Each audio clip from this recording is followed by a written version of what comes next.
Movie की शुरुआत में क्रिस्टिन नाम की औरत दिखाई जाती है जो कि रोते रोते किचन का काम कर रही होती है। वो इसलिए रो रही होती है क्योंकि उसका बेटा कॉलेज के एडमिशन के लिए अपने दोस्तों के साथ दूसरे शहर जा रहा होता है। फिर वो अपने बेटे से मिलकर उसे अलविदा कहती है। फिर क्रिस्टिन अपने ऑफिस में दिखाई जाती है। क्रिस्टिन एक प्रोडक्ट के बारे में अपने बॉस को बता रही होती है, लेकिन उसका बॉस को ये प्रोडक्ट बिल्कुल पसंद नहीं आती। फिर क्रिस्टिन ऑफिस से निकलकर घर पहुंचती है और कॉल पे बात कर रही होती है और घर पे जोर जोर से म्यूजिक बज रहा होता है। कॉल पे प्रियंका नामी लड़की से बात कर रही होती है। प्रियंका कहती है कि एक बुरी खबर है, तुम्हारे पापा के पापा का मर्डर हो गया है। प्रियंका कहती है कि अब उनके अधूरे काम तुम्हें मुकम्मल करने होंगे और क्रिस्टीन बात करते करते नीचे उतरती है और प्रियंका कहती है कि मैंने इटली की फ्लाइट बुक कर ली है। क्रिस्टीन कहती है कि मैं बिना सोचे समझे अपनी ड्रीम डेस्टिनेशन नहीं जा सकती और मेरे यहाँ बहुत काम पड़े हैं और मेरे हस्बैंड को भी बहुत जरूरत है, मेरी बहुत जरूरत है। और उसी वक्त उसकी नजर अपने हस्बैंड की तरफ जाती है और वो दूसरी लड़की के साथ इंटीमेट हो रहा होता है और उसका हस्बैंड बोलता है कि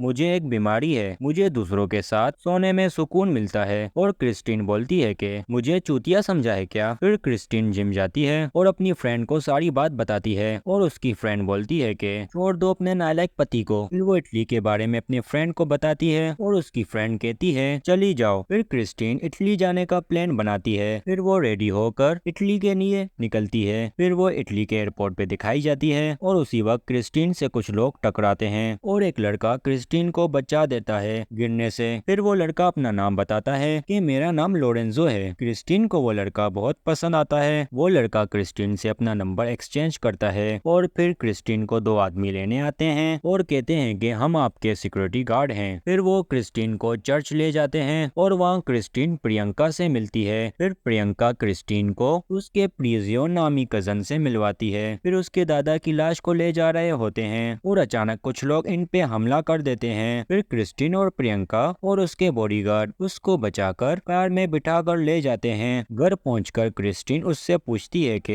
ये सब क्या चल रहा है। तो प्रियंका बताती है कि तुम्हारे दादा एक बड़े माफिया थे और अब वो नहीं रहे, तो अब उनकी कुर्सी तुम्हें संभालनी होगी। लेकिन क्रिस्टीन मना कर देती है और कहती है कि रियज़ो भी मेरा कजन है, उसे भी इस कुर्सी का हक है और वो इस कुर्सी को संभाल लेगा। तो प्रियंका बोलती है कि प्रियज़ो थोड़ा दिमाग से सनकी है इसलिए, और प्रियज़ो बहुत बार गड़बड़ कर चुका है और तुम्हारे दादा की मौत भी इसकी गलती की वजह से हुई है। ना प्रियज़ो उस दूसरे डॉन को गोली मारता, ना वो ही तुम्हारे दादा को जान से मारते। लेकिन क्रिस्टीन साफ साफ इनकार कर देती है। अगर क्रिस्टीन नहीं चाहती है तो मैं बॉस बन जाता हूँ। फिर उसी लड़के का फोन आता है जो उसे एयरपोर्ट पे मिला था, लेकिन वो लोग क्रिस्टीन का फोन लेकर तोड़ देते हैं और प्रियंका कहती है कि तुम किसी से भी बात नहीं कर सकती क्योंकि तुम एक अब माफिया की कुर्सी संभालोगी तो तुम्हें खतरा हो सकता है। फिर क्रिस्टीन वहां से जाने लगती है, लेकिन प्रियंका कहती है कि अगर तुम यहाँ से बाहर निकल गई तो फिर हम तुम्हें किसी भी हमले से नहीं बचा सकते और अगर तुम चले भी गई तो तुम्हारे पास तो फोन नहीं है। फिर प्रियंका कहती है कि तुम्हारे दादा की एक वाइन की फैक्ट्री भी है। तो क्रिस्टीन खुश हो जाती है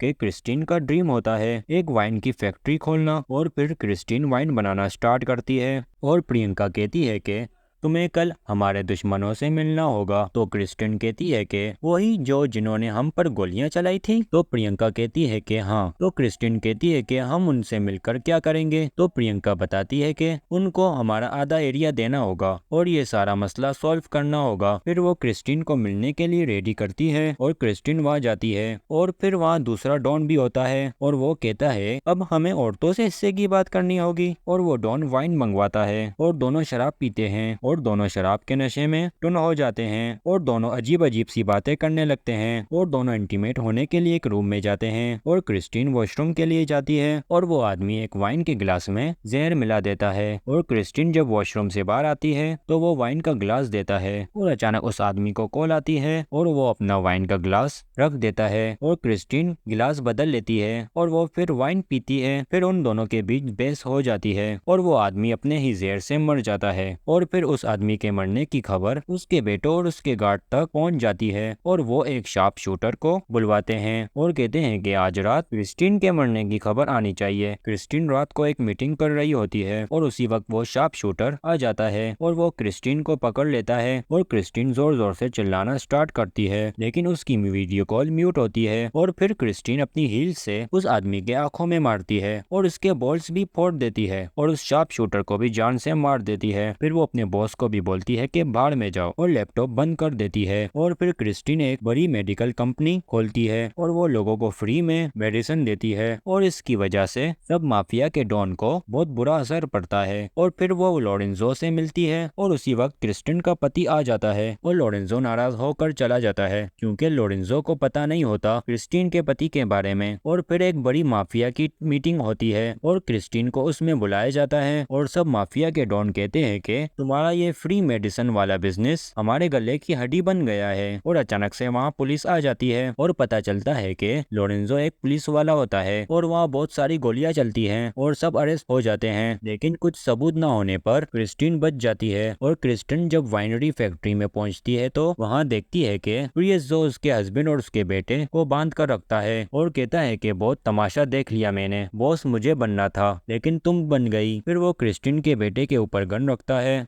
क्रिस्टीन उसे पकड़ लेती है और मौके पे ही प्रियंका आ जाती है और फिर प्रियंका उसके हस्बैंड और उसके बेटे को ले जाती है और क्रिस्टीन प्रियजो को वाइनरी मशीन में डालकर मार डालती है और फिर क्रिस्टीन बॉस बन जाती है और सब जम के पार्टी करते हैं और ये कहानी यहीं पे खत्म हो जाती है।